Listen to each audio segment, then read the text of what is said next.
Hello friends, हमारे YouTube channel legal help by Amit Singh में आपका बहुत बहुत स्वागत है। आपके द्वारा मेरे पिछले वीडियो लाइक, सब्सक्राइब और शेयर किए गए, जिसके लिए मैं आपका तहे दिल से शुक्रगुजार हूं। फ्रेंड्स, आज का सेगमेंट शुरू करने से पहले हमारे व्यूअर्स द्वारा कुछ मैसेजेस और फोन कॉल में एक रिक्वेस्ट की गई, जिसके बारे में मैं डिस्कस करना चाहूंगा। हमारे व्यूअर्स द्वारा रिक्वेस्ट की गई कि हमारे वीडियो में जो भी लीगल ड्राफ्टिंग बताई जाती है उन्हें हिंदी में अलग बताया जाए और इंग्लिश में अलग बताया जाए। सो हमारे व्यूअर्स की रिक्वेस्ट को ध्यान में रखते हुए आज से हमारे जो भी वीडियोस बनेंगे वो दो पार्ट में बनेंगे। हिंदी में अलग वीडियो बनेगा और इंग्लिश में अलग वीडियो बनेगा। फ्रेंड्स, आइए चलिए हम लोग शुरू करते हैं आज का सेगमेंट। बेल। बेल यानी जमानत क्या है, जमानत कब, कहां, किन सेक्शंस में प्रस्तुत की जाती है। फ्रेंड्स, बेल जनरली चार तरह की होती हैं। बेल इन बेलेबल ऑफेंस, जिसे जमानती अपराधों में, bail in non bailable offence, गैर जमानती अपराधों में, एंटीसिपेटरी बेल, जिसे हम अग्रिम जमानत कहते हैं, इंटरिम बेल, जिसे हम अंतरिम जमानत कहते हैं। फ्रेंड्स, बेल इन बेलेबल ऑफेंस सेक्शन 436 सीआरपीसी में एक्सप्लेन किया गया है। बेल इन बेलेबल ऑफेंस में जमानत एक अभियुक्त का अधिकार है। सेक्शन 437 सीआरपीसी में bail in non bailable offence के बारे में बताया गया है। यह बेल एप्लीकेशन हम मजिस्ट्रेट कोर्ट के सामने प्रस्तुत करते हैं। Bail in non bailable offence mercy of court पे डिपेंड करती है। यह एक अधिकार के रूप में प्रस्तुत नहीं की जा सकती है। एंटीसिपेटरी बेल सेक्शन 438 सीआरपीसी में बताया गया है। Anticipatory bail honourable high court और ऑनरेबल डिस्ट्रिक्ट कोर्ट के समक्ष प्रस्तुत की जाती है। अगर ऑनरेबल हाई कोर्ट में एंटीसिपेटरी बेल खारिज हो जाती है तो क्या हम सुप्रीम कोर्ट में एंटीसिपेटरी बेल लगा सकते हैं? इसका जवाब है नहीं, क्योंकि 438 में honourable high court and district court को ही पावर्स दी गई हैं। इस कंडीशन में अगर anticipatory bail honourable high court से खारिज हो जाती है तो ऑनरेबल सुप्रीम कोर्ट में हम स्पेशल लीव पिटीशन में हम लोग फाइल करते हैं एप्लीकेशंस।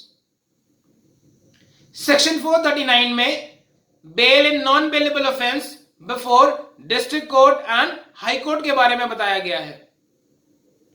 फ्रेंड्स, किसी भी बेल में अगर नीचे लेवल पे रिजेक्ट हो जाती है, अधीनस्थ न्यायालय में रिजेक्ट हो जाती है, तो उससे ऊपर की अदालत को हम अप्रोच करते हैं। अगर लोअर में रिजेक्ट है तो सेशन में, then high court, then supreme court. अगर डिस्ट्रिक्ट कोर्ट में रिजेक्ट है, high court and supreme court. Friends, bail कब प्रस्तुत करनी, यह भी बहुत इंपॉर्टेंट क्वेश्चन है। बेल हमेशा हम तीन कंडीशन में प्रस्तुत करते हैं। पहली कंडीशन, जब मुल्जिम खुद सरेंडर करता है यानी आत्मसमर्पण करता है, उसके बाद बेल प्रस्तुत की जा सकती है। अगर पुलिस मुल्जिम को कोर्ट के सामने प्रस्तुत करता है, उसके बाद प्रस्तुत की जा सकती है। अगर मुल्जिम जेल में है तब प्रस्तुत की जा सकती है। एक और केस, अगर मुल्जिम को यह डर लग रहा है कि मुझे किसी गलत या झूठे मुकदमे में फंसाया जा सकता है, तो एंटीसिपेटरी बेल भी प्रस्तुत की जा सकती है। फ्रेंड्स, अगर हम सरेंडर की बात करें तो सिर्फ जब मुल्जिम सरेंडर करेगा तभी हम सरेंडर एप्लीकेशन देंगे। आज की वीडियो में हम देखेंगे कि सरेंडर एप्लीकेशन कैसे लिखी जाती है। Let's start with the surrender application in English. Very first we have to stick court fees of ₹2. After that we have to write the name of the court as it is written. I have written ACMM 6, the name of the court, and district is Kanpur Nagar. It depends on you in which district you are going to file the application. You will be writing the name of the district and the court too. After that you will be writing the criminal miscellaneous application number or case number or crime number. After that it will be followed by the year. If it is a complaint case, here you will be writing the first party, who is the complainant. If it is a state case, then you will be writing state versus the number of accused. 1, 2, 3, whatever, those who are surrendering. After that, you will be writing the crime number, the under section, and the police station. Application for surrender.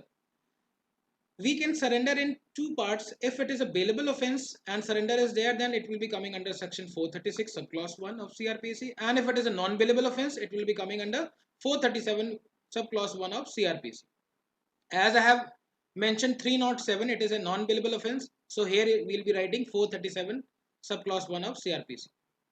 Now we will start the application like this. Most respectfully show it that the above noted case is pending before Honorable Court and is fixed for today or 5/6/2020. That means the date is fixed for today or any other date. You will be writing the date also.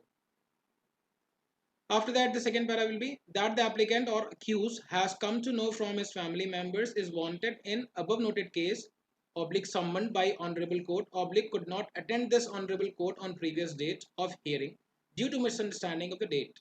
Due to the non-appearance of accused or applicant, this Honorable Court issued warrant against the accused. That means there will be three conditions when the person will surrender. Either he is wanted, or he is summoned by the court, or he could not attend the date. In these three conditions, a person will surrender. After that the applicant or accused is surrendering him before this Honorable Court. After this, you will be writing prayer.